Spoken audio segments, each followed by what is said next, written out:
ठीक है बच्चों, अब हम शुरू करने वाले हैं फिजिक्स के क्वेश्चंस।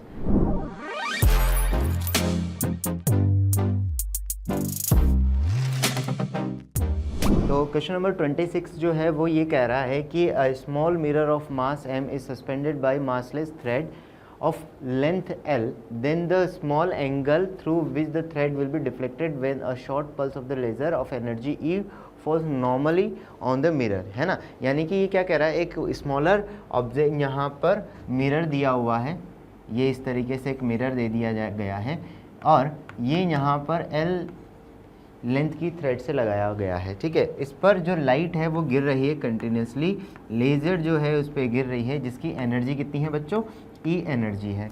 तो उसकी वजह से क्या होगा, अब हमें पता है कि जो लेज़र है यानी कि जो रेडिएशन है जब भी किसी सरफेस पे गिरती है तो उस पर वो एक प्रेशर जनरेट करती है। तो अब यहाँ पर जो मिरर है वो मिरर क्या है बच्चों, रिफ्लेक्टिंग सरफेस है। तो यहाँ पर जो लेज़र आएगी तो जब वो मिरर को हिट करेगी तो मिरर को हिट करने की वजह से मिरर के पास मोमेंटम आ जाएगा और मिरर के पास मोमेंटम आने की वजह से वो थोड़ा ऊपर की तरफ चलेगा और एक पर्टिकुलर हाइट तक जाके रुक जाएगा, क्योंकि उसके पास मोमेंटम आएगा, मतलब काइनेटिक एनर्जी आ जाएगी और वो काइनेटिक एनर्जी धीरे धीरे पोटेंशियल एनर्जी में कन्वर्ट होगी। तो एक लिमिटेड जगह तक ये जाएगा। तो मान लेते हैं कि ये इस जगह तक हाइट तक चला गया है। ठीक है, ये बहुत छोटी जाएगी बट मैं समझाने के लिए इसको थोड़ा ज़्यादा ले रहा हूँ। तो ये मान लीजिए यहाँ से लेकर यहाँ तक गया और ये हाइट जो है कितनी है, सपोज़ ये यहाँ से लेकर यहाँ तक की जो हाइट है वो हम मान के चलते हैं h यहाँ पर हो गई है बच्चों। ठीक है, और ये जो एंगल है ये एंगल कितना हो गया है, थीटा एंगल हो गया। तो अब हमें एक चीज़ पता है कि जो मिरर है इस मिरर के पास जो मोमेंटम जो इम्पल्स होगा उसके थ्रू हम क्या कैलकुलेट कर सकते हैं, इसकी वेलोसिटी कैलकुलेट कर सकते हैं। तो हम एक काम करते हैं, जो प्रोसेस समझ में आती है सबसे पहले तो वो देखते हैं। तो जो लेज़र है, तो लेज़र एक्चुअली रेडिएशन है फोटोन से मिलकर। तो लेज़र जो यानी कि रेडिएशन इलेक्ट्रोमैग्नेटिक वेव है उसके मोमेंटम के बारे में बात करते हैं ना। तो मोमेंटम अगर मैं लिखूँगा, मोमेंटम ऑफ लेज़र जो होने वाला है वो होने वाला है यहाँ पर E डिवाइडेड बाई C बच्चों। ठीक है, क्या रहने वाला है, E डिवाइडेड बाई C। तो चेंज इन मोमेंटम जो होगा, डेल्टा P इसे हम लिख लेते हैं। चेंज इन मोमेंटम जो रहने वाला है वो कितना रहने वाला है बच्चों, डेल्टा P इक्वल्स टू, देखो तो रिफ्लेक्ट होकर ये वापस रिटर्न हो रही है, रिफ्लेक्ट हुई और रिफ्लेक्ट होने के बाद ये यहाँ से वापस रिटर्न हो सकती है। क्यों, क्योंकि मिरर है तो इसीलिए फाइनल जो मोमेंटम होगा वो अपोजिट डायरेक्शन में होगा आने वाले की और वैल्यू सेम रहने वाली है नॉर्मली। तो ये वैल्यू हो जाएगी 2E/c से। ठीक है, अब जो ये मोमेंटम में चेंज आया है वही मोमेंटम में चेंज मिरर को मिलने वाले इम्पल्स के इक्वल होगा। तो अगर हम मिरर के इम्पल्स की बात करें तो मिरर इनिशियली टकराने से जब लेज़र गिरी थी उससे पहले रेस्ट पर था, तो उसके जस्ट बाद उसके पास कुछ ना कुछ वेलोसिटी आई होगी। तो इम्पल्स यहाँ पर अगर मैं बात करूँ, मिरर का इम्पल्स, ठीक है, इक्वल्स टू हो जाएगा 2E/c के। अब यहाँ अगर हम देखते तो मिरर का इम्पल्स m इंटू वी हम लिख देंगे और ये 2E/c हो जाएगा। तो उस हिसाब से जो वेलोसिटी बनने वाली है बच्चों वो हो जाएगी 2E/ यहाँ पर mc के इक्वलेंट हो जाएगी। तो हमारे पास जो मिरर की वेलोसिटी है वो ये आ गई। अब यहाँ पर हम इसके बाद लगा देंगे एनर्जी कंजर्वेशन। तो एनर्जी कंजर्वेशन लगाएंगे तो यहाँ इनिशियली इसके पास जो वेलोसिटी आएगी जस्ट बाद में वो v वेलोसिटी आ गई है और यहाँ पर ये सारी एनर्जी जो होगी वो पोटेंशियल एनर्जी की फॉर्म में कन्वर्ट हो जाएगी। तो अगर मैं इसको एनर्जी कंजर्वेशन लगाता हूँ तो अब एनर्जी कंजर्वेशन लगाएंगे तो क्या लिखेंगे बच्चों, half mv² equals to mgh। अब कितनी हाइट तक चला गया, अब अगर आप देखोगे तो ये L है और ये यहाँ पर हो जाएगा L cos थीटा। तो ये वाली जो हाइट बचेगी ये बचेगी L minus L cos theta. यहाँ से लेकर जहाँ तक L है ये होगी L cos थीटा। तो L minus L cos theta होने वाला है, L minus L cos theta होने वाला है, L minus L cos theta ये रहने वाला है। अब यहाँ पर इससे तो ये मैं कैंसल आउट कर देता हूँ। इसके बाद हमारे पास बचेगा v²/2 इक्वल्स टू GL और 1 माइनस cos थीटा। अब 1 माइनस कॉस थीटा जो है, आपको पता है कि 1 माइनस कॉस थीटा यहाँ पर हाफ एंगल की फॉर्म में मैं इसे लिख सकता हूँ। हाफ एंगल की फॉर्म में अगर मैं इसको लिखता हूँ तो क्या बनेगा बच्चों, ये हाफ एंगल की फॉर्म में। देखिए इसको थोड़ा सा इधर साइड में कर देते हैं। हमें एक चीज़ पता है कि 1 माइनस कॉस थीटा, इसको अगर मैं डिवाइडेड बाई ये 2 है तो इसको मैं लिख सकता हूँ साइन स्क्वायर थीटा बाई 2।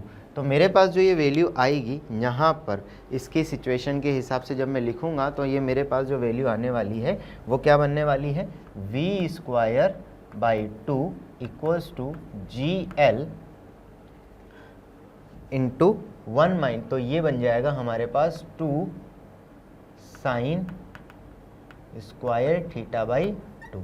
अब यहाँ पर सवाल में पहले से ही बोला गया है कि थीटा की वैल्यू क्या है, स्मॉल है, काफ़ी स्मॉल है। थीटा स्मॉल है तो साइन थीटा को क्या लिखा जा सकता है, सिर्फ थीटा लिखा जा सकता है।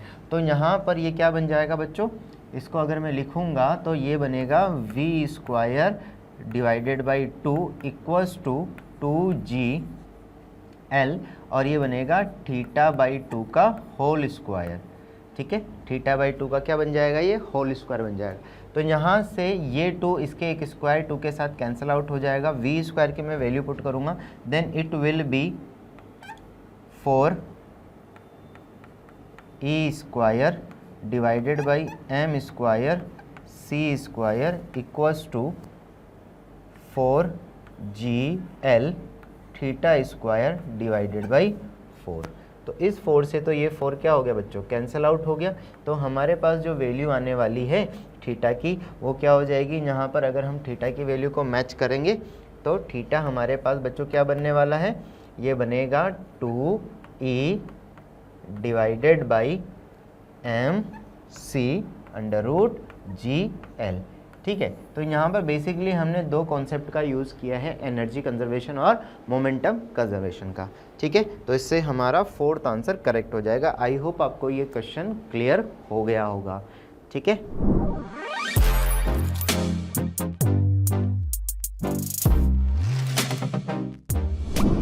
अगला क्वेश्चन जो दिया हुआ है हमारे पास वो दिया हुआ है, considering the Bohr model of the hydrogen like atom the ratio of the radius of 5th orbit of the electron in lithium +2 and helium plus. तो लिथियम +2 और हीलियम प्लस की जो रेडियस है उसका रेशो हमें 5th ऑर्बिट का निकालना है। अब यहाँ पर जो है एटॉमिक का ये क्वेश्चन दिया हुआ है, तो इस सिचुएशन में हम क्या कर सकते हैं, हमें एक फॉर्मूला पता होता है कि जो रेडियस होती है ना बच्चों वो क्या होती है, R0 में बोहर रेडियस लेके चल रहा हूँ, और ये होती है n² डिवाइडेड बाई z। क्या होती है बच्चों, n² डिवाइडेड बाई ये z यहाँ रहने वाली है। तो 5th ऑर्बिट है ये 5th ऑर्बिट, तो 5th ऑर्बिट तो n तो दोनों के लिए सेम हो जाएगा। तो क्या अलग रहने वाला है, यहाँ पर अलग रहने वाला है z। इसका मतलब r डायरेक्टली प्रोपोर्शनल टू क्या है, z है। तो हम जब हीलियम और लिथियम, तो यहाँ पर Li+2 और रेडियस ऑफ हीलियम +2 के लिए +1 के लिए देखेंगे तो क्या बनेगा, यहाँ पर बनने वाला है इन्वर्स रिलेशन होने वाला है। तो लिथियम के लिए जो रहने वाली है वैल्यू यहाँ पर ये कितनी रहने वाली है, 3 रहने वाली है, और हीलियम के लिए कितनी रहने वाली है, 2 रहने वाली है। इतनी बात क्लियर होती है। तो हीलियम के लिए जो एटॉमिक नंबर है वो कितना होता है, 3 होता है, और हीलियम के लिए एटॉमिक नंबर कितना होता है, 2 होता है। तो लिथियम के लिए इधर हो गया और हीलियम के लिए ऊपर हो गया, तो 2/3। तो ये 4th हमारे पास इसका आंसर आ जाएगा। तो ये एटॉमिक से रिलेटेड क्वेश्चन था। चलिए आगे बढ़े।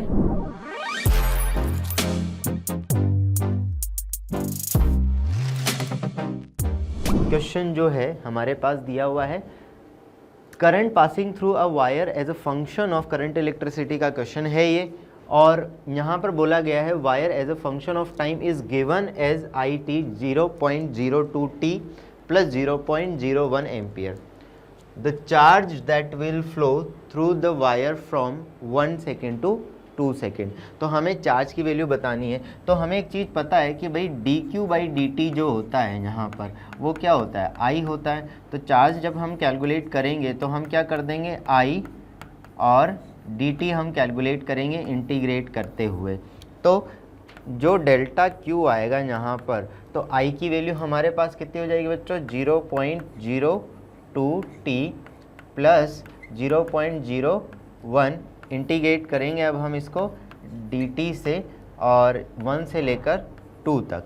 तो डेल्टा क्यू जो होगा इसको इंटीग्रेट करेंगे तो 0.02 टी स्क्वायर बाई 2 हो जाएगा और इधर हो जाएगा 0.01 इंटू टी। लिमिट लगा देंगे हम 1 से लेकर 2 तक, ठीक है, 1 से लेकर 2 तक की लिमिट लगाएंगे। तो यहाँ पर डेल्टा क्यू जो बनने वाला है वो क्या बनने वाला है, ये बनेगा 0.01। अच्छा देखो यहाँ पे भी 0.01 हो जाएगा, यहाँ पे भी 0.01 हो गया है। इसको मैं बाहर ले लेता हूँ तो अंदर बचेगा सिर्फ t का स्क्वायर, तो t स्क्वायर प्लस t और लिमिट है 1 से लेकर 2 तक की। तो डेल्टा क्यू जो बनने वाला है वो हो गया 0.01। इसके बाद टी स्क्वायर, तो टी स्क्वायर जो है वो है 4 प्लस 1, 4 प्लस 1 4 प्लस, सॉरी मैंने कैलकुलेशन में थोड़ी सी मिस्टेक कर दी। 2 लिमिट रखेंगे अपन, तो यहाँ पर 2 का स्क्वायर क्या हो जाएगा 4 प्लस 2, ठीक है। अपर लिमिट जब हम रखेंगे तो कितना बनेगा बच्चों 4 plus 2 minus lower limit, lower limit कितनी होने वाली है 1 प्लस 1, ठीक है, ये 1 प्लस 1 तो 0.01 और ये हो जाएगा 6 माइनस 2 तो कितना हो जाएगा 4। तो फाइनल आंसर हमारे पास क्या होने वाला है 0.04। यहाँ पर कूलम ये वैल्यू निकल कर आएगी फाइनली। तो इसके हिसाब से अगर हम आंसर मैच करें तो क्या बनने वाला है, सेकंड नंबर का ये आंसर यहाँ पर रहने वाला है। इतनी बात समझ में आती है।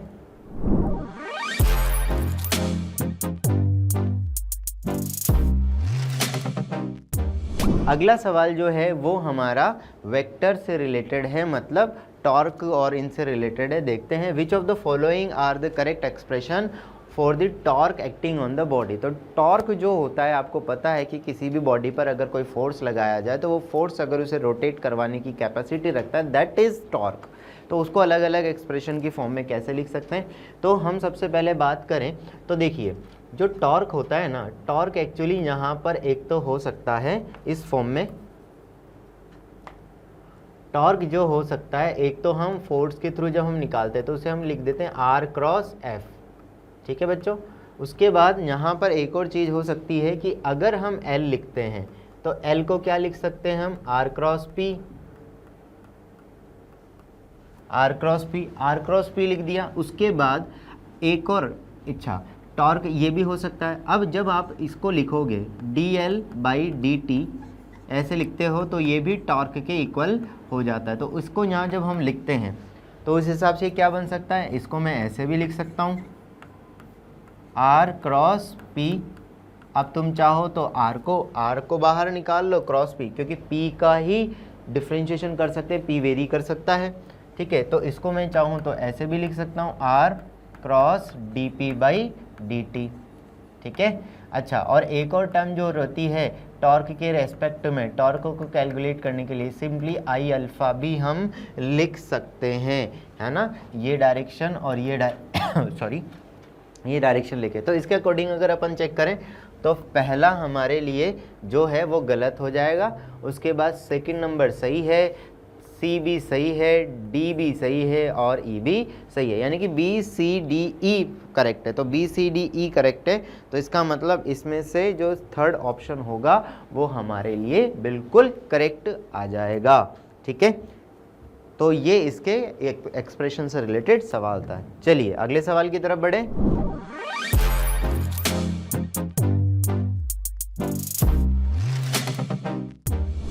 चलिए अगला सवाल जो है वो हमारे पास दिया गया है अल्टरनेटिंग करंट से। An alternating current is represented by the equation. एक इक्वेशन से अल्टरनेटिंग करंट को रिप्रेजेंट किया गया है जो कि है I equals to 100√2 sin pi 100 pi T ampere, ठीक है। तो हमें क्या कैलकुलेट करनी है, इसकी RMS value of current and frequency हमें बतानी है। तो जो ये इक्वेशन होती है ये इसके सामने जो ये लिखा हुआ होता है ये इसकी पीक वैल्यू है बच्चों, और इसके अंदर जो टी के साथ जो मल्टीप्लाई में कोफिशिएंट है वो ओमेगा होगा। तो सबसे पहले अगर मैं यहाँ पर आपको IRMS के बारे में बताऊँ तो IRMS हम कैसे कैलकुलेट कर सकते हैं। IRMS जो बेसिक स्टैंडर्ड इक्वेशन है वही है ये। तो IRMS के लिए अगर हम लिखेंगे तो ये यहाँ पर I0 डिवाइडेड बाई √2 से हम कैलकुलेट कर सकते हैं। तो IRMS के लिए जो वैल्यू आने वाली है वो कितनी आएगी, 100√2 डिवाइडेड बाई √2। √2 से √2 कैंसिल आउट हो जाएगा और ये 100 एम्पियर यहाँ पर हमारे पास आंसर आ जाएगा। तो जो करंट है वो तो RMS में कितना हो जाएगा, 100 हो जाएगा।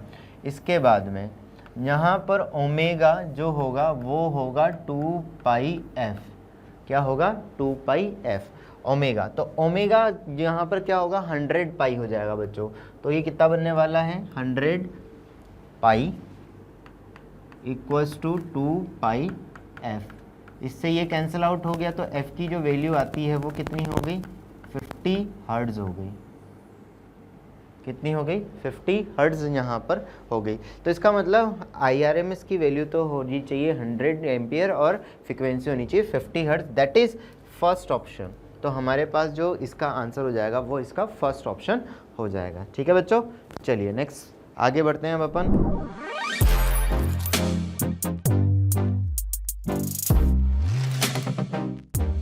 अगला सवाल 31 नंबर का दिया हुआ यंग मॉड्यूलस से है ना। यहाँ पर वेव ऑप्टिक्स से सवाल दिया गया है। In Young's double slit experiment, sorry Young modulus नहीं है, यंग डबल स्लिट एक्सपेरिमेंट है। The slits are separated by the 2 mm if the slit separated is separation is increased to 0.4 mm, यानी कि डबल कर दिया गया है। तो परसेंटेज चेंज ऑफ फ्रिंज, तो यहाँ पर देखिए बेसिक सा सवाल है। फ्रिंज जो होती है विड्थ वो lambda d divided by d है। तो यहाँ पर क्या कहा गया है कि अगर हम यहाँ पर जो है उनके बीच का जो विड्थ है यहाँ पर, if the slit separation is increase to 0.4 है ना, इसका मतलब यहाँ पर, तो इसका मतलब ये दोनों तो कांस्टेंट है, तो b is directly proportional to क्या हो जाएगा, d हो जाएगा।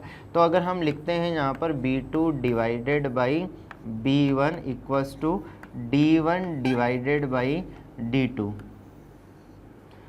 b2 divided by b1 equals to हो जाएगा d1 डिवाइडेड बाई d2। तो b2 डिवाइडेड बाई b1, अब ये यहाँ पर हमारे पास, तो अगर हम b2 पता लगा लेते हैं तो अपने पास परसेंटेज चेंज निकल कर आ जाएगा। ठीक है, तो कैसे होगा देखो, तो b2 यहाँ पर, अच्छा इसको मैं ऐसे भी कर सकता हूँ कि यहाँ पर b2 divided by b1 minus 1 और d1 minus d2 divided by d2, क्योंकि तो यहाँ पर ये बन जाएगा b2 माइनस b1 बीटा 1 और बीटा 1। तो अब ये देखो d1 जो होगा यहाँ पर 0.2 है, ठीक है, 0.2 mm है। उसके बाद ये 0.4 mm है और ये डिवाइडेड बाई यहाँ पर हमारे पास जो दिया हुआ है वो है 0.4 mm। तो इससे ये कैंसिल आउट हो गया। तो हमारे पास delta beta divided by beta into 100 अगर मैं इसको करता हूँ तो ये हमारे पास कितना आएगा, 0.2 divided by 0.4 into 100, then it will be 50%, 1/2 हो जाएगा, ये इससे कैंसिल आउट होके, तो 50%, यानी कि 50% यहाँ पर चेंज आ जाएगा। उसने सिर्फ चेंज पूछा है, हालांकि ये वैल्यू माइनस में आएगी, बट हमें तो यहाँ पर चेंज के बारे में पूछा गया है, तो आप माइनस नहीं भी लगाओगे तो भी कोई दिक्कत वाली बात नहीं है। तो 50% चेंज यहाँ पर हो जाएगा। ठीक है बच्चों, क्लियर हुई बात। चलिए आगे बढ़ते हैं।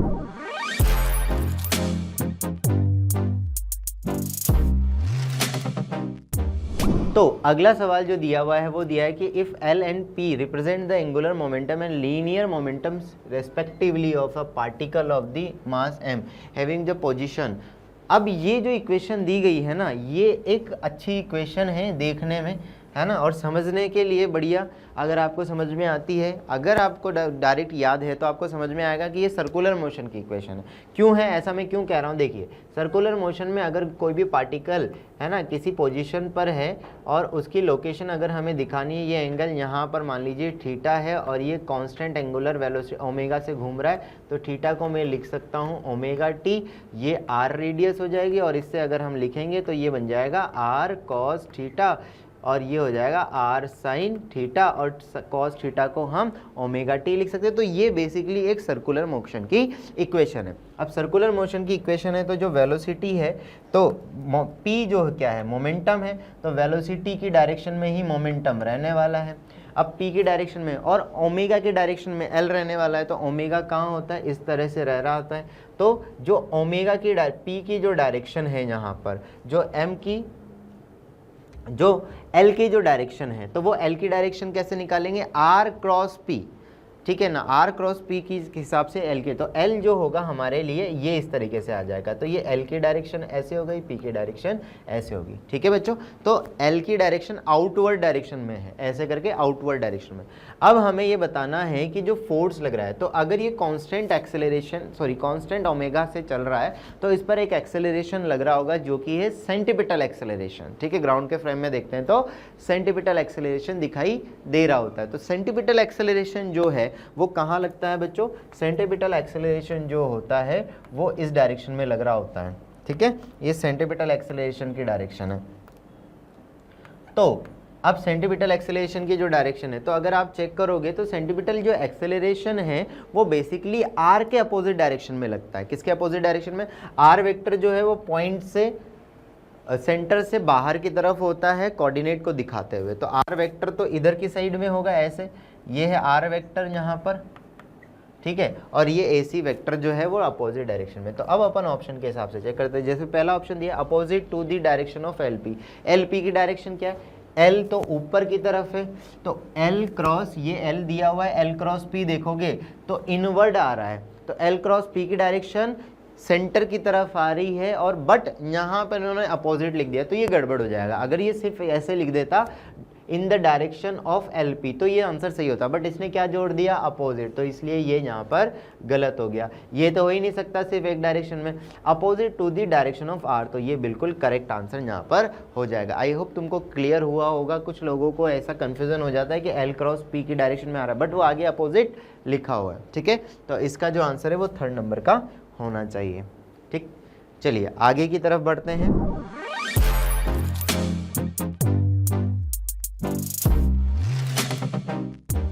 नेक्स्ट क्वेश्चन है 33।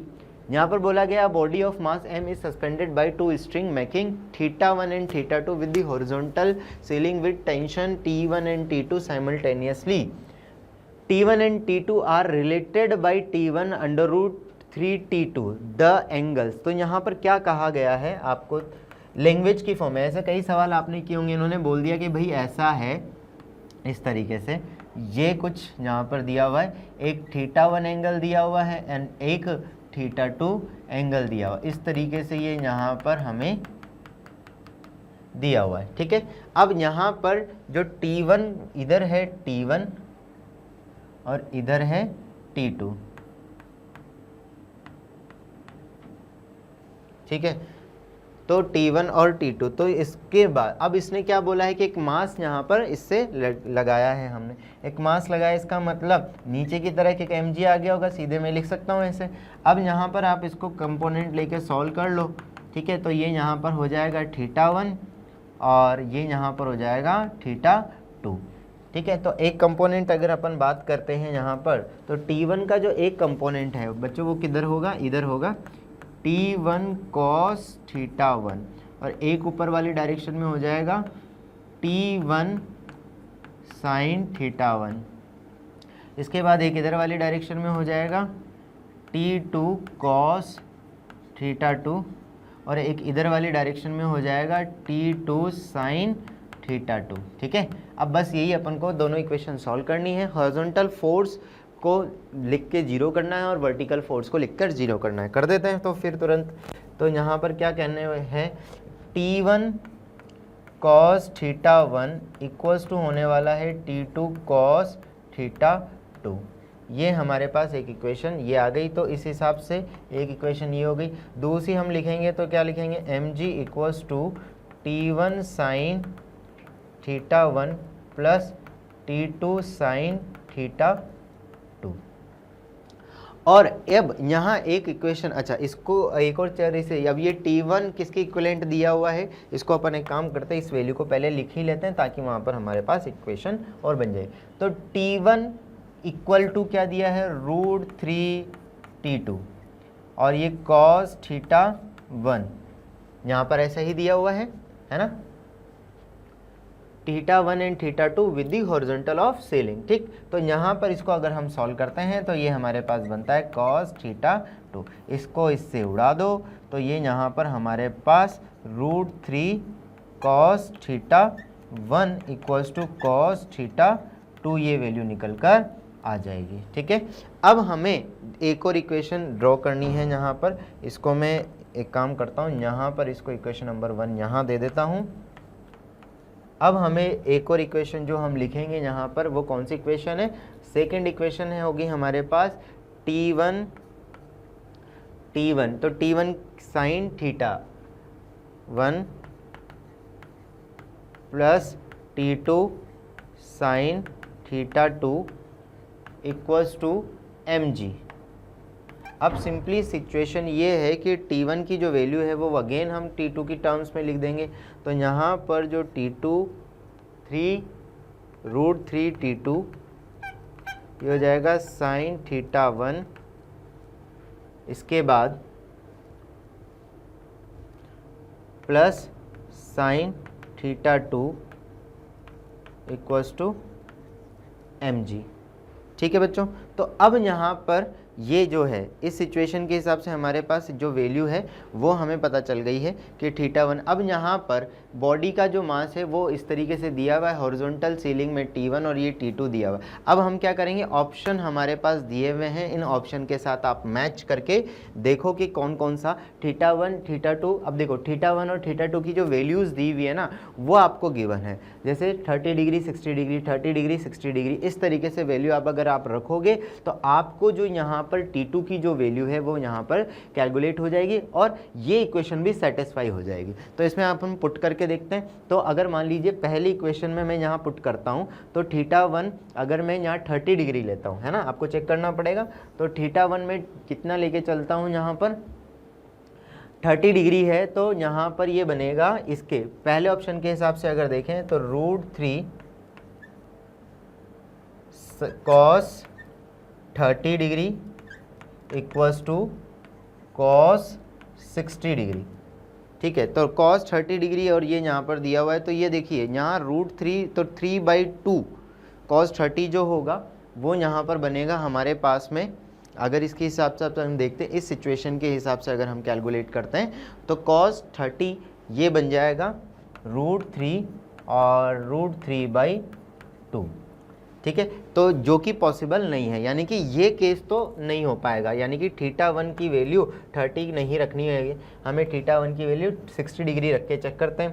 तो θ1 की वैल्यू 60 डिग्री रख लेते हैं, तो 60 डिग्री रखेंगे तो cos 60 इक्वल्स टू यहाँ पर तो cos θ2 चेक करते हैं तो √3 इंटू 1/2, हाँ ये मैच हो रही है। देखो तो cos θ2 जो है यहाँ पर उस हिसाब से θ2 कितना आ रहा है 30 डिग्री, यानी कि θ1 की वैल्यू 60 डिग्री रखनी है और θ2 की वैल्यू 30 डिग्री रखनी है, यानी कि ये ऑप्शन हमारे साथ सेट बैठेगा। तो अब मैं इसको इसमें वैल्यू में पुट कर देता हूँ, यहाँ पर पुट करके देखें, अगर हम इस सिचुएशन में इस जगह पर देखो, इस जगह पर तो हमारे पास ये वैल्यू निकल कर आ जाएगी। मैं इधर सॉल्व कर लेता हूँ उसको, यहाँ पर √3 तो ये sin θ1, अब दोनों ही sin थीटा साइन की वैल्यूज़ है, तो अगर आप 60 डिग्री रखोगे तो √3/2 बनेगा। ठीक है, और 30 डिग्री लिखोगे तो 1/2 बनेगा। ठीक है, उसको आप सॉल्व करोगे तो हमारे पास एक पर्टिकुलर वैल्यू निकल कर आ जाएगी। क्लियर है बच्चों यहाँ पर? तो इसको इस तरीके से हमें यहाँ पर सॉल्व करना पड़ेगा। क्लियर? चलिए आगे वाले क्वेश्चन की तरफ हम बढ़ते हैं।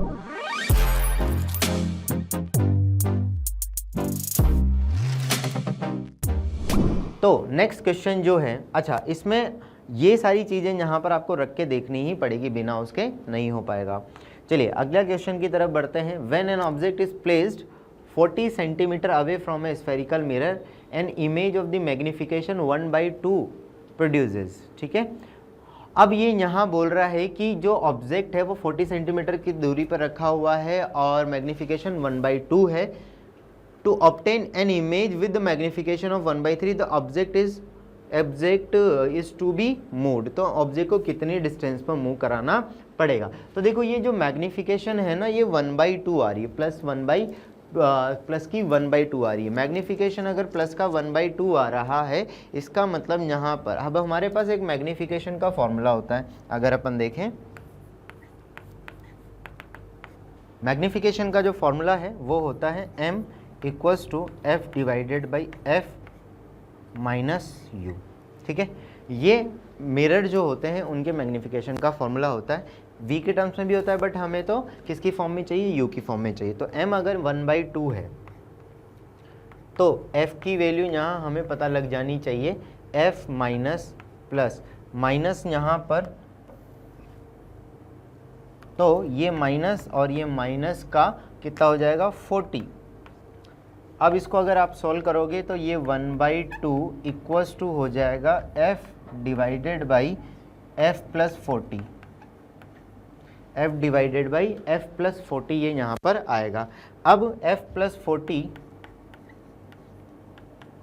2f, तो यहाँ पर 40 जो होगा वो कितना हो जाएगा f के इक्विवेलेंट हो जाएगा। तो f की जो वैल्यू आई हमारे पास वो कितनी निकल कर आ चुकी है 40 निकल कर f की वैल्यू यहाँ पर आ चुकी है। f की वैल्यू कितनी निकल कर आ गई है बच्चों 40 निकल कर। अब अपन इससे क्या बोला गया कि मैग्निफिकेशन अगर 1/3 करना है तो कितना ऑब्जेक्ट को मूव कराना पड़ेगा। तो पहले मैग्निफिकेशन इस के लिए हम u की वैल्यू कैलकुलेट कर लेते हैं। तो 1/3 equals to 40 divided by 40 minus u। ठीक है, अब माइनस में यहाँ पर u की जो वैल्यू है वो मान लीजिए कि हम साइन के साथ रख देते हैं, तो ये कितना हो जाएगा माइनस के u। तो सॉल्व कर लेते हैं, इसको सॉल्व करेंगे तो क्या बनेगा 40 plus u equals to 120 and u की जो वैल्यू आएगी वो आएगी 80, यानी कि जो नेक्स्ट डिस्टेंस हो सकती है वो कितनी हो सकती है 80। पहले कितनी थी 40 सेंटीमीटर। तो इसका मतलब कितना मूव करवाना पड़ेगा, यानी कि जो भी लेंस होगा वो मिरर जो भी दिया हुआ है यहाँ पर आपको, उस मिरर जो मिरर दिया हुआ है पोल से, तो पहले वाली ऑब्जेक्ट की लोकेशन ये पोल में मान के चल रहा हूँ, तो पहले वाली ऑब्जेक्ट की लोकेशन ये है, दूसरे वाले ऑब्जेक्ट की लोकेशन ये दी हुई है। पहले वाला तो 40 सेंटीमीटर पे था, ठीक है, अब वाला कितने पर आ रहा है 80 पर आ रहा है। इसका मतलब दोनों को कितना मूव करवाया, जो ऑब्जेक्ट उसको कितना मूव करवाया गया होगा 40 सेंटीमीटर मूव करवाया गया होगा। इस तरफ मिरर है ये यहाँ पर, तो कितना मूव करवाया है 40 centimetre away from the mirror, तो 40 centimetre away from the mirror. तो ये एक ही ऑप्शन हमारे पास यहाँ पर मैच हो रहा है, वो हम इसका फाइनल आंसर हो जाएगा। ठीक है बच्चों,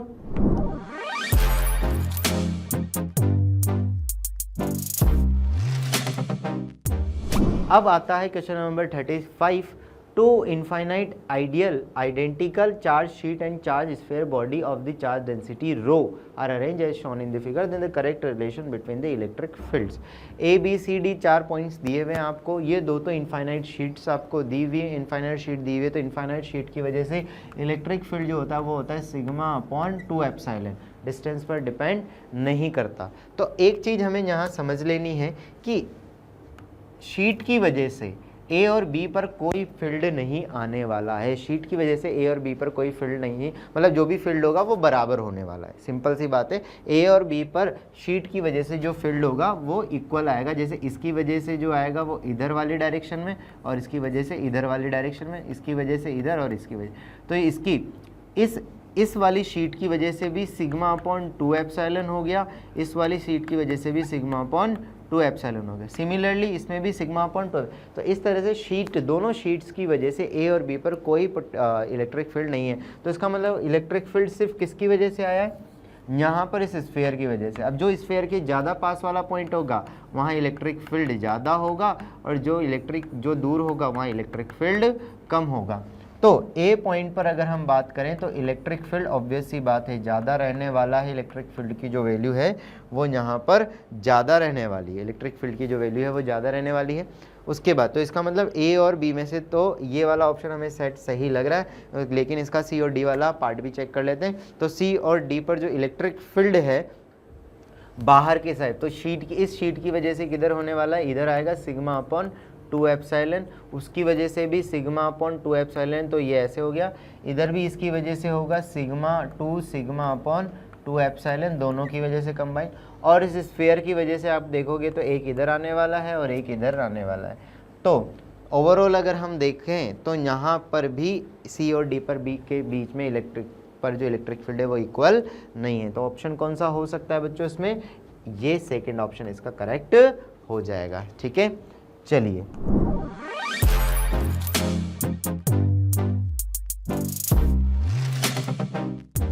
इसके बाद नेक्स्ट क्वेश्चन है 36 क्वेश्चन जो है वो बूलियन एक्सप्रेशन से रिलेटेड है। हमें यहाँ पर एक एक्सप्रेशन दिया हुआ है y इक्वल्स टू, और हमें बताना है कि इसको रियलाइज़ करने के लिए, बनाने के लिए हमें कितने गेट्स की ज़रूरत पड़ सकती है। तो सबसे पहला जो एक्सप्रेशन है y बराबर a बी बार बी सी प्लस। अब यहाँ पर देखो जब मल्टीप्लाई होता है तो एंड गेट की ज़रूरत पड़ती है, तो यहाँ तीन चीज़ें मल्टीप्लाइड में हैं, और तीन जो एक्सप्रेशन दिया है इसको मैं मॉडिफाई भी कर सकता हूँ, बट जो दिया है पहले उसके हिसाब से देख लें।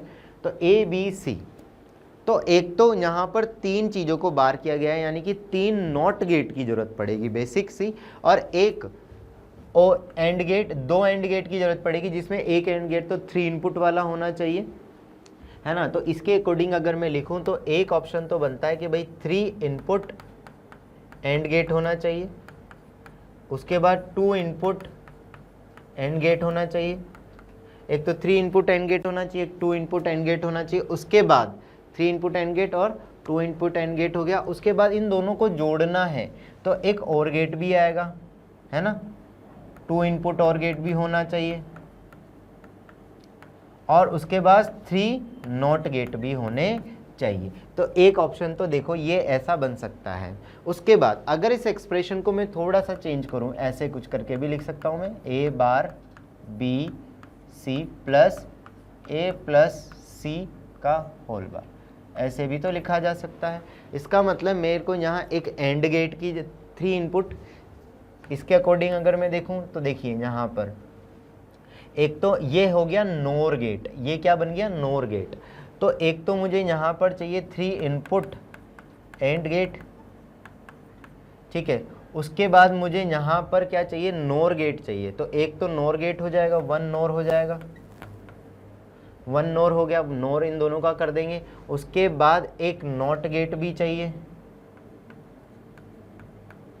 ठीक है, और एक और गेट चाहिए, 2 इनपुट और गेट चाहिए, ऐसे भी इसको किया जा सकता है। तो इन दोनों ए और सी का नोर कर देंगे तो ये पूरा एक्सप्रेशन आ जाएगा, ए डॉट सी, ए प्लस सी करेंगे के नोट करेंगे तो नोर आ जाएगा, है ना।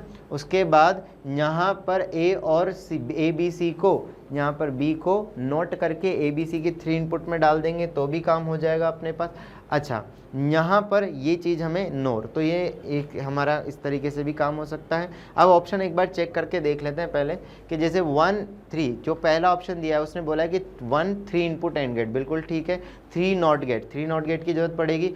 1 2 इनपुट, तो 1 2 इनपुट हमारे पास है, और उसके बाद 1 इनपुट एंड गेट, 2 इनपुट, हाँ एक तो 1 2 इनपुट एंड गेट, तो ये हमारे पास, यानी कि ए हमारे लिए करेक्ट यहाँ पर दिया है। बी ऑप्शन में देखें तो 3 इनपुट एंड गेट की ज़रूरत है हमें, 1 नॉर की ज़रूरत है, 1 2 इनपुट नॉर, एक नॉट गेट की ज़रूरत है, एक 2 इनपुट नॉर की ज़रूरत पड़ रही है हमें, उसके बाद 1 2 इनपुट और गेट की ज़रूरत पड़ रही है, तो ये भी हमारे पास सेट हो सकता है। अब बात आती है 3 इनपुट और गेट। अब 3 इनपुट और गेट कैसे बन रहा होगा, इसको एक और तरीके से रियलाइज़ किया जा सकता है। इसको हम क्या कर सकते हैं, ऐसे लिख सकते हैं, A bar plus B plus सी बार का बार होल बार प्लस, अब यहाँ पर ए और सी के ऊपर बार है तो आप इसको ए बार और सी बार ही रखो, या तो ऐसे कर दो कि ए बार डॉट सी बार, या तो ऐसे बनेगा, या फिर इसको आप ऐसे लिख सकते हो सिंपली कि ए बार, इसकी जगह ऐसे भी लिख सकते हैं, A bar plus B bar plus, sorry B के ऊपर बार नहीं है, तो ये हो जाएगा B प्लस C बार और प्लस A प्लस C का होल बार, जो पहले से हमने लिया हुआ। तो इस सिचुएशन में हमें एक 3 इनपुट और गेट की जरूरत है। तो 3 इनपुट और गेट इसने बोला, जो मैं एक ही ऑप्शन बचा था उसके अकॉर्डिंग ही चेक करता हूँ। तो एक तो मुझे 3 इनपुट और गेट की जरूरत है। देखो यहाँ पर सबसे पहले तो 3 इनपुट और गेट की ज़रूरत है। उसके बाद मुझे ए और सी का, इसके हिसाब से देखो तो मुझे ए और सी का और नोट करना है। तो एक तो 2 इनपुट, एक तो 2 नोट हो जाना चाहिए। नोट होने के बाद एक तो नोट और उसके बाद एक और, तो एक तो 3 नोट गेट हो जाने चाहिए। ठीक, 3 नोट गेट यहाँ पर बनने चाहिए। उसके बाद अगर अपन बात करें तो इन दोनों का हमने ये ले लिया, इसके बाद 3 नॉट गेट की ज़रूरत पड़ी और फिर उसके बाद एक और गेट की भी ज़रूरत पड़ेगी। तो 2 इनपुट और गेट की यहाँ पर ज़रूरत है। ये इस एक्सप्रेशन के लिए अगर दिया। अगर उसकी बात करें हम, अच्छा उसकी बात करें तो उसकी बात क्या हो जाएगी, वहाँ पर ये नॉर गेट की ज़रूरत पड़ सकती है। तो यहाँ पर ये जो है ये नॉर गेट बन जाएगा। ये क्या, ये किससे बनाया जा सकता है, 2 इनपुट नॉर।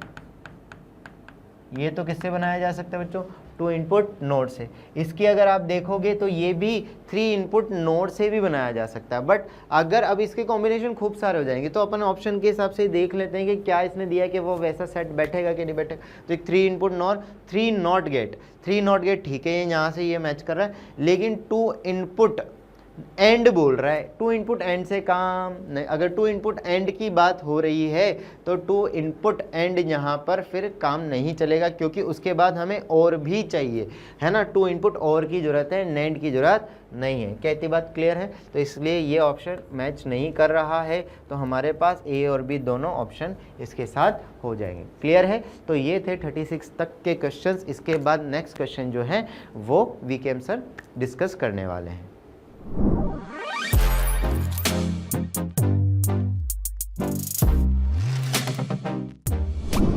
चलो इस क्वेश्चन को पढ़ते हैं बच्चों। पहले क्वेश्चन को देखते हैं कि consider the sound wave travelling in ideal gas of helium CH4 and CO2। All the gases have the same ratio P by rho, where P is the pressure and rho is the density. ठीक है।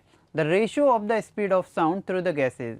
बेटा देखो, आपको सिर्फ और सिर्फ क्या पता होना है कि इन गैसेज के अंदर आपको क्या पता होना है, स्पीड ऑफ द साउंड की वैल्यू निकालनी है। मतलब v की वैल्यू आपको इन तीनों केसेस के लिए निकालनी है। तो आपको पता है कि v equals to root of gamma P by rho करके होता है। ठीक है। अब यहाँ से ये बात पता है कि यहाँ से मुझे पता चल रहा है v is proportional to root of gamma के बराबर। ठीक है। अब मेरे को तीनों के लिए गामा की वैल्यू पता होनी है। तीनों के लिए गामा की वैल्यू पता होनी है, वो होती है v gamma of helium. Gamma of helium के लिए मेरे को क्या मिल जाएगी, 5/3। दूसरी वाली टर्म मिल जाएगी मेरे को 4/3। गामा ऑफ दूसरी वाली टर्म क्या है मेरी, CH4। ठीक है। और गामा ऑफ अगली टर्म क्या है, CO2, जिसकी वैल्यू हो जाएगी मेरे पास 7/5 के बराबर। ठीक है। तो अभी इसमें रूट में डाल दूंगा इन सबको, तो मेरे को रेशियो क्या मिल जाएगा, रूट ऑफ 5/3, रूट ऑफ 4/3 और रूट ऑफ 7/5। ये मेरे किस ऑप्शन में, that will be your answer. 7/5 नहीं, 5/3 ये और ये 4/3 7/5, आपका ऑप्शन नंबर 2 करेक्ट हो जाएगा। ठीक है। इस क्वेश्चन में सिर्फ और सिर्फ आपको ये पता होना है, जो कि ये फॉर्मूला बेस्ड क्वेश्चन है, आपको ये फॉर्मूला पता होना चाहिए, उससे आप रिलेशन निकाल सकते हो। जो क्वेश्चन में गिवन है उसको अच्छे से समझना है, बहुत आसान क्वेश्चन था। ठीक है। चलो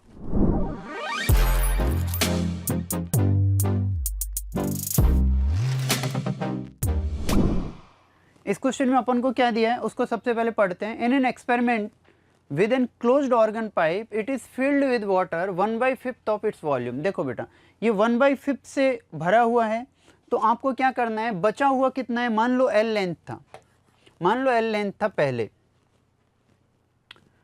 L लेंथ था, बाद में क्या हो गया, L - L/5। तो मेरे पास क्या हो गया, ये लेंथ आ गई 4L/5। क्या ये वाली बात क्लियर हुई। आगे देखो, आपको देखना है the frequency of fundamental note will change bye. Frequency किससे चेंज हो जाएगी, आपको F = V/4L होता है, तो यहाँ से क्या लिख दूंगा, F equals to V by 4L। ठीक है, अब पहले वाले के लिए लिखूँ मैं तो F equals to V upon 4L करके ये पहली पूरी टर्म एज इट इज आ जाएगी। अब दूसरे वाले के लिए लिख रहा हूँ मैं अगर, तो F डैश लिख दूंगा, F dash will be V by 4 into L dash. ये वाली टर्म क्या है मेरे पास, इसको क्या कह देता हूँ मैं, L डैश की वैल्यू। तो यहाँ से क्या हो गया, V बाई 4L इंटू 5। तो मेरे पास क्या आ गया, F डैश की वैल्यू निकल के आ गई 5B बाई 16L। क्या ये वाली बात क्लियर हुई?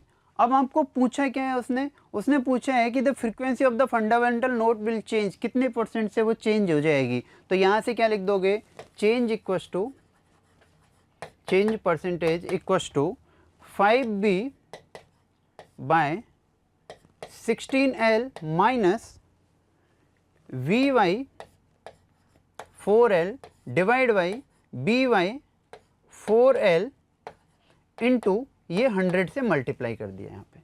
तो यहाँ से मेरे पास क्या आ जाएगा, 16L अगर एलसीएम ले लूँ तो ये हो गया 5B minus 4V divide by 16L into 4L upon V into 100। ठीक है, तो ये मेरे पास क्या आ जाएगा, ये आ गया 5B और ये आ गया V। तो ये हो गया L से L गया, ये 4 हो गया, ये V से ये V चला जाएगा। तो मेरे पास क्या आ गया, 100/4 मतलब 25%। मेरा चेंज कितना हो जाएगा, 25% से। ठीक है, तो फंडामेंटल नोट कितना चेंज हो जाएगा, 25% से। यही आपसे पूछा था, तो आपका ऑप्शन क्या हो जाएगा, 1 करेक्ट हो जाएगा। ठीक है, चलो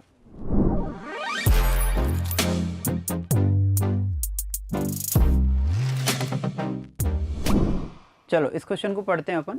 to liquids A and B have theta A and theta B as contact angle in a capillary tube if K equals to cos theta A upon cos theta B, then identify the correct statement. आपको correct statement देखना है इसमें। पहले चारों statement देखते हैं अपन। K is negative, then liquid A and liquid B have convex. ठीक है, K is 0, then liquid A has convex and liquid B has, ठीक है, concave. K is negative, then liquid A has concave and liquid B है convex. इसका तो आपको सीधे सीधे ऑप्शन नंबर 3 सही हो जाता है। कैसे, देखो अपन को पता है अगर K नेगेटिव होता है तो पहला वाला क्या हो जाता है, कॉनकेव, और दूसरा वाला क्या हो जाता है, नेगेटिव। सो इसका तो ऑप्शन नंबर 3 आपको डायरेक्ट आंसर आ जाएगा। ठीक है, अगला देखते हैं।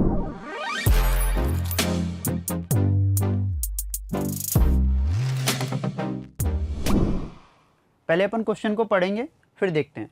Two small spherical ball of mass 10 gram each with charge -2 microcoulomb and 2 microcoulomb are attached to 2 ends of very light rigid rod of length 20 centimetre. ठीक है, the arrangement is now placed near the infinite non conducting charge sheet with uniform charge density 100 microcoulomb per meter square, such that length of rod makes an angle of 30 degree with electric field generated by charge sheet, net torque acting on the rod is। देखो बेटा किस तरह से question को दिया हुआ है। आपको क्या है, एक सीट दे रखी है ऐसे इनफाइनाइट करके, यहाँ पे उसने दे रखा है two spherical ball of mass 10 gram each with charges -2 microcoulomb and 2 microcoulomb are attached to 2 end of very light rigid rod of 20 centimetre. ठीक है, आपको ये इस तरह से एक चार्ज यहाँ पे है, दूसरा चार्ज यहाँ पर है,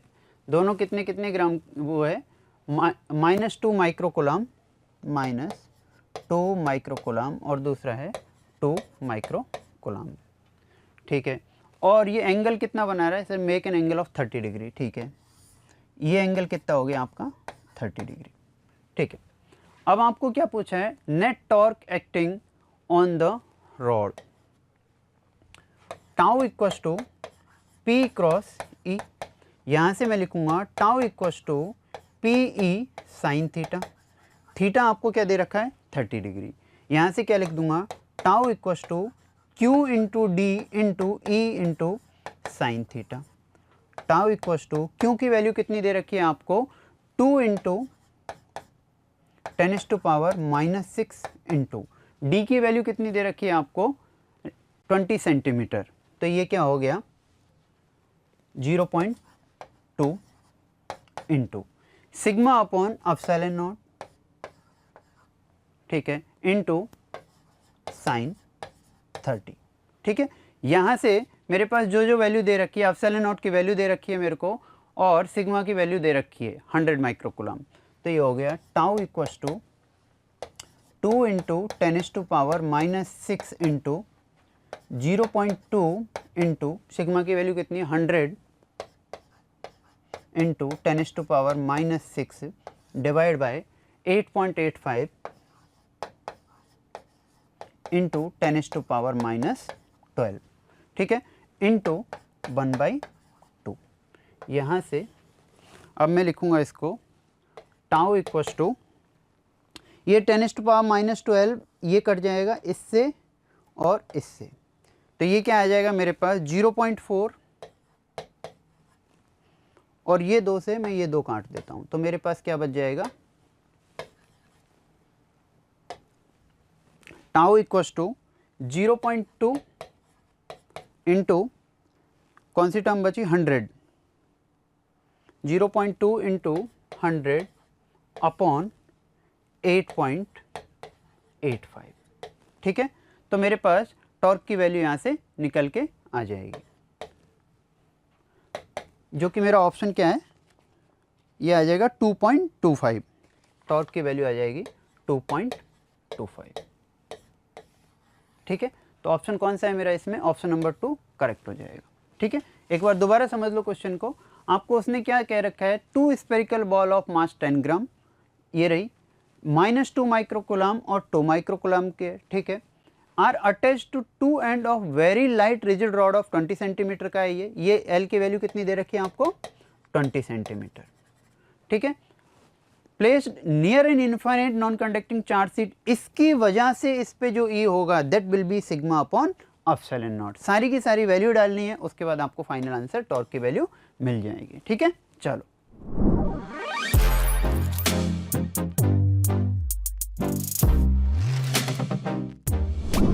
इस क्वेश्चन को देखते हैं, एक बार क्वेश्चन को पढ़ते हैं। 2 simple pendulum having length L1 and L2 with negligible string mass undergo angular displacement θ1 and θ2 from their mean position respectively if the angular acceleration of both the pendulum are same।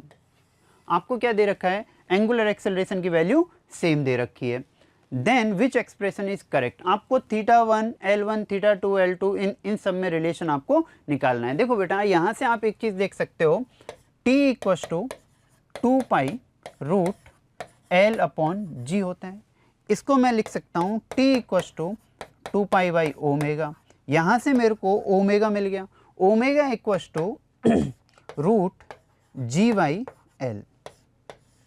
अब मुझे एक चीज़ बोली है उसने कि अल्फ़ा दोनों का same है, तो यहाँ से मैं लिख दूंगा alpha equals to minus omega square into theta, तो मैं ऐसा लिख दूँ alpha 1 is equals to minus omega 1, omega 1 क्या हो गया मेरे पास root of G by L1 का होल स्क्वायर इंटू थीटा 1, तो मेरे पास क्या आ गया alpha 1 equals to root of, ये रूट हट गया तो मेरे पास आ गया G थीटा 1 अपॉन L1।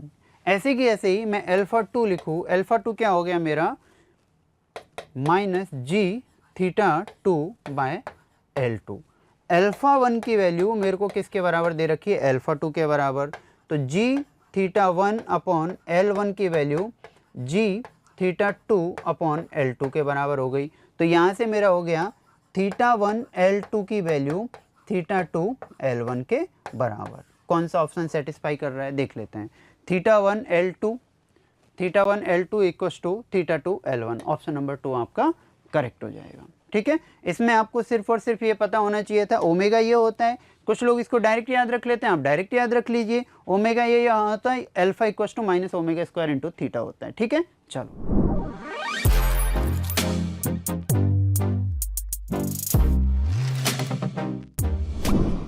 इसको पढ़ते हैं अपन। तो इसमें क्या क्या दे रखा है, in an electromagnetic system the quantity representing the ratio of electric flux phi E electric flux and magnetic flux phi B, ठीक है। हैज डायमेंशन, उनकी डायमेंशन आपको ये दे रखी है, तो यहाँ से लिख देता हूँ फाई, ये पूरा रेशियो मुझे वेलोसिटी दे देगा, तो मेरा सीधे सीधे पता चल जाएगा कि जो वेलोसिटी की डायमेंशन है उसको लिख लेता हूँ मैं, सो दैट इज मीटर पर सेकंड। तो ये क्या हो गया, m0 l t माइनस 1। अब इसके हिसाब से देख लेता हूँ, यहाँ से m की वैल्यू क्या हो गई 0, l की इसने पूछा क्या है q and r, the value of q and r, तो यहाँ से मुझे मिल जाएगा l की वैल्यू क्या है 1, r की वैल्यू क्या है मेरे पास, t की जो है 1 एंड माइनस 1, आपका 1 और माइनस 1 आंसर आ जाएगा इसका, ठीक है। चलो ऑप्शन नंबर 2।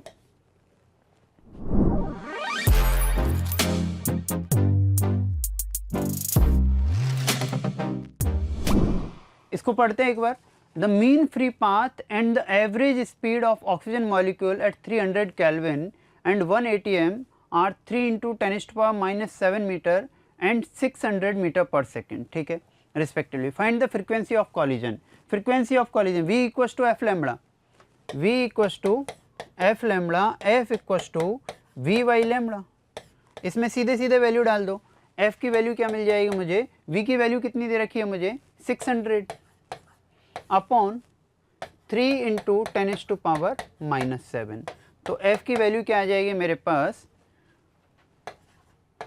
200 × 10⁻7, तो ये दे देगा f इक्वल्स टू 2 × 10⁻9,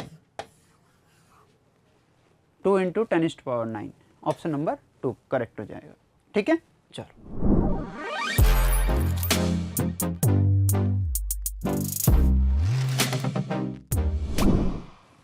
पढ़ते हैं इस क्वेश्चन को।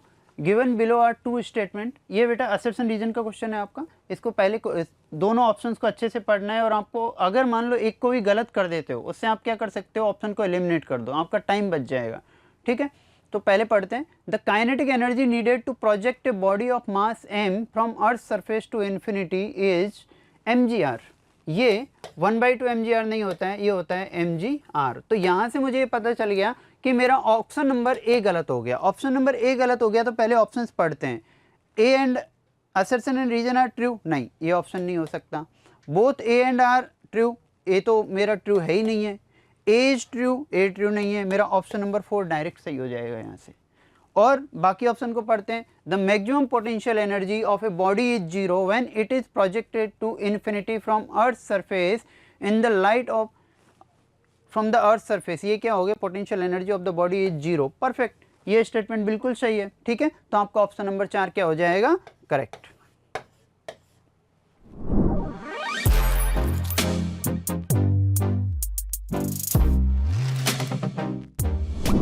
चलो गिवन बिलो आर 2 स्टेटमेंट, फिर से ये असर्शन रीजन का क्वेश्चन है। दोनों स्टेटमेंट को पढ़ते हैं।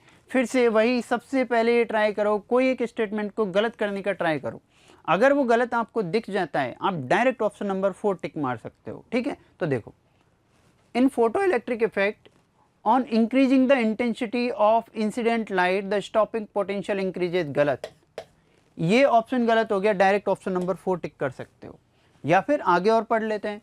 Increase in intensity of light increases the rate of photoelectrons emitted provided the frequency of incident light is greater than the threshold frequency। आपका स्टेटमेंट जो मेरा जो है रीजन वो एकदम सही है, ठीक है। तो ऑप्शन नंबर 4 आपका इसका भी आंसर हो जाएगा।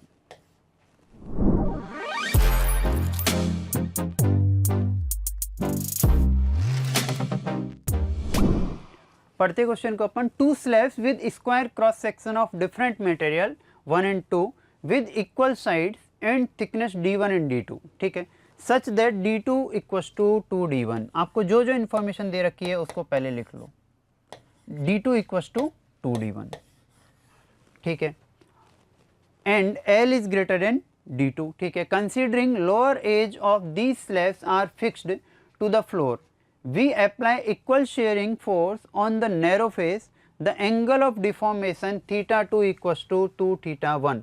आपको एक इन्फॉर्मेशन क्या दे रखी है, थीटा 2 की वैल्यू 2 थीटा 1 के बराबर दे रखी है, ठीक है. If the shear moduli of material, मतलब G ऑफ मटेरियल 1 इज, मतलब आपको क्या दे रखा है, G1 की वैल्यू दे रखी है 4 इंटू 10⁻⁹, ठीक है. Then shear module of material second वाला मतलब G2 की वैल्यू हो गई आपके पास x इंटू 10⁻⁹. आपको किसकी वैल्यू निकालनी है, x की वैल्यू. तो आप कह सकते हो theta is proportional to 1/g into D के बराबर. अब मैं यहां से ऐसा लिख सकता हूं, theta 1 upon theta 2 is equal to, ये क्या हो गया मेरा, G2 D2 divide by G1 D1. अब आपके पास जो जो इन्फॉर्मेशन दे रखी है उसको डाल दो यहाँ पे. तो मैं क्या लिख सकता हूँ, थीटा 1 अपॉन थीटा 2 की वैल्यू क्या दे रखी है मुझे, 2 थीटा 1 के बराबर, ठीक है. G2 मुझे चाहिए, D2 क्या है मेरे पास, D2 की वैल्यू 2 D1 के बराबर दे रखी है, अपॉन G1 क्या है मेरे पास, 4 इंटू 10⁻⁹ इंटू D1. सारी की सारी चीज़ों को काट दो, यहाँ से आपके पास जो बचेगा 1/2 विल बी इक्वस टू, ये बच जाएगा मेरे पास, D1 से D1 चला जाएगा, इस 2 से ये 4 चला जाएगा, तो मेरे पास बच जाएगा G2 अपॉन 2 इंटू 10⁻⁹. तो मेरे पास जो बचेगा G2 की वैल्यू, G2 will be equals to 1 into 10⁻⁹. तो मेरे पास x की वैल्यू क्या आ जाएगी, 1. तो मेरा आंसर क्या हो जाएगा, 1. यहाँ पे क्या हो गया, 1. ठीक है, चलो.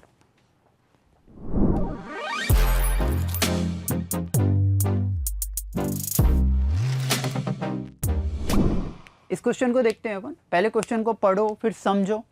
4 कैपेसिटर्स, ईच ऑफ कैपेसिटेंस, देखो बेटा C की वैल्यू क्या दे रखी है आपको, C इक्वल्स टू 16 माइक्रोफैराड, ठीक है.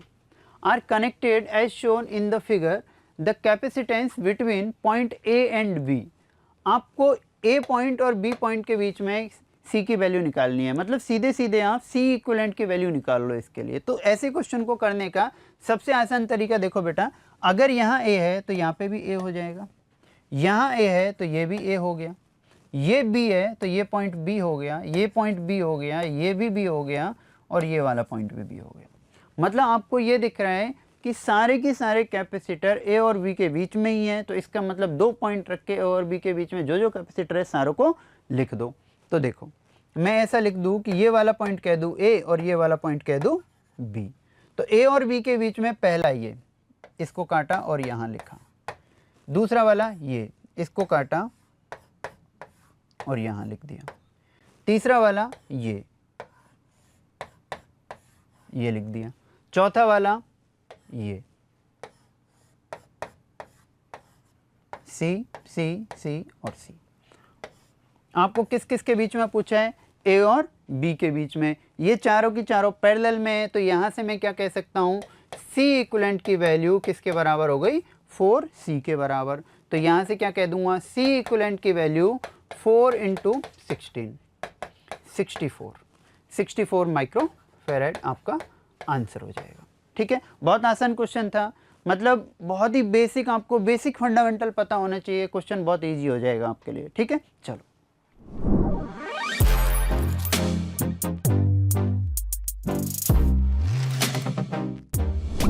क्वेश्चन को पढ़ते हैं एक बार. कंसीडर वायर ABCDE, ठीक है.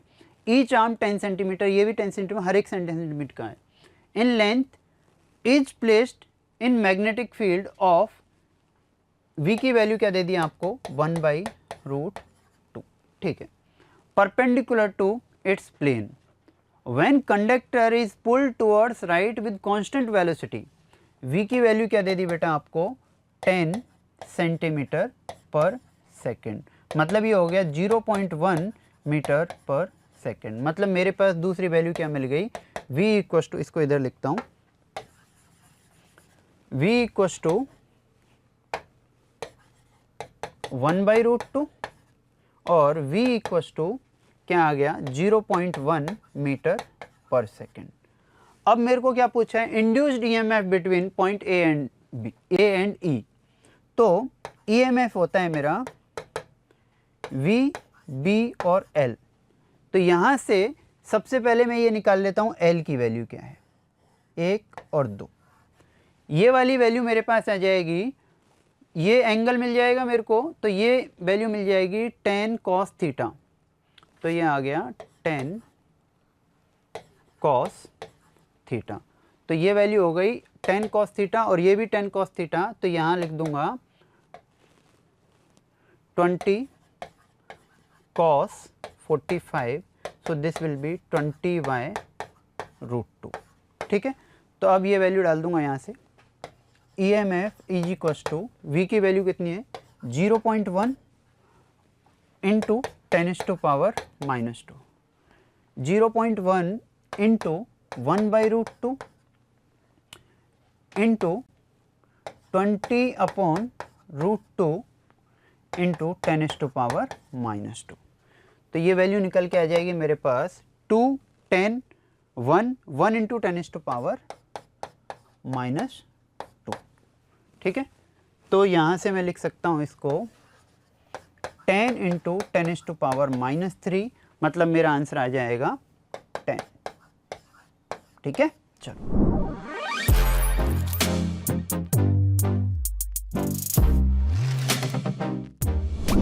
क्वेश्चन को पढ़ते हैं अपन। Distance between object and its image is 30 centimetre. ठीक है, magnified by -1/3। The focal length of mirror used is xy4 centimetre where magnitude of value of x। मतलब आपको इस x की वैल्यू निकालनी है, मतलब सीधे सीधे आपको फोकल लेंथ की वैल्यू निकालनी है। ठीक है, तो देखो यहाँ पे आपको क्या दे रखा है, मैग्नीफाइड -1/3। तो यहाँ से लिख दूंगा मैं m इक्वस टू -1/3। तो v माइनस u की वैल्यू दे रखी है आपको 30। इसका मतलब क्या हो गया, u हो गया मेरे पास -45 और v हो गया मेरे पास -15। यहाँ से लिख सकता हूँ मैं 1/f equals to 1/u plus 1/v। 1/f is equals to 1/-45 plus -1/15। तो 1/f इज इक्वस टू 45 और ये आ जाएगा मेरे पास 4। तो यहाँ से कह सकता हूँ मैं f इक्वस टू 45/4। तो यहाँ से x की वैल्यू क्या आ जाएगी मेरे पास 45। ठीक है, तो x का आंसर क्या आ जाएगा 45।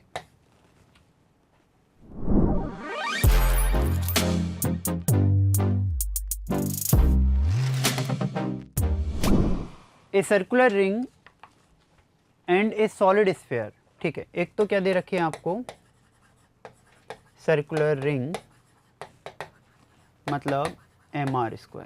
ठीक है, एंड सॉलिड स्फीयर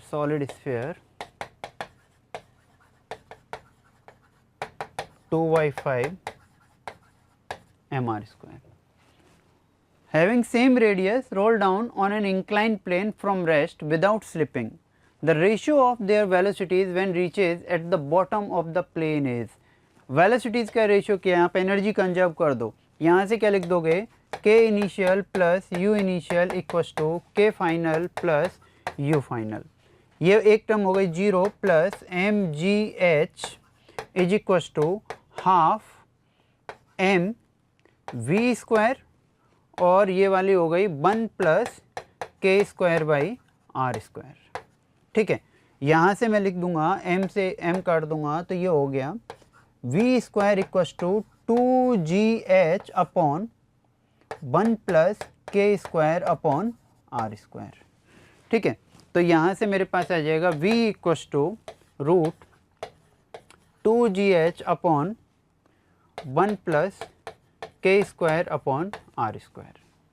ठीक है, तो यहाँ से मैं लिख सकता हूँ b of ring upon v of solid sphere. That will 2gh वाली टर्म चली जाएगी, तो ये मेरे पास आ गया रूट में 1 प्लस 2/5 अपॉन 1 प्लस 1।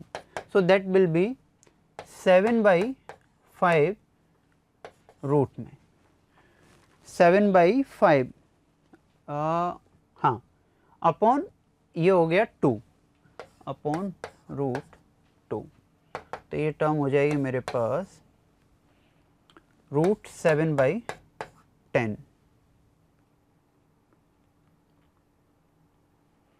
तो मेरे पास ये वाली टर्म हो जाएगी,